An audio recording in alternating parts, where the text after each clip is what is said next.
જાલોદની નગરપાલિકા વિસ્તારમાં રોડ રસ્તા ગટર લાઇટ જેવી મુદ્દાઓને લઈને સતત બેદરકારી જોવા મળી રહી છે।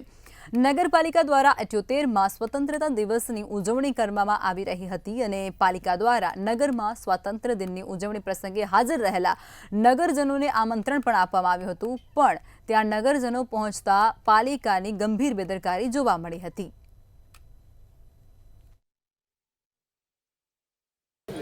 જાલોદ નગરપાલિકા અને અંદર ધ્વજ ફરકાવવા માટેનો સમય આપ્યો હતી 8 વાગ્યાનો અને 8 વાગ્યે આ લોકો ધ્વજ ફરકાવવાના મેદાનના પટ્ટા દોરવા માંડ્યા અને 8 વાગ્યે એ લોકો એ કર્યું અને જે નગરપાલિકાની અંદર આ જે બેદરકારી આટલી બધી રાખે છે અને 15મી ઓગસ્ટનું ધ્વજનું અપમાન કર્યું છે। આ લોકોએ કર્મચારી વહીવટદાર હોય કે ચીફ ઓફિસર હોય એ લોકોએ ખરેખર એક ગામનું ઘરનું આંગણું નથી સાફ સફાઈ કરી શકતા, તે ગામનું કામ શું કરી શકે?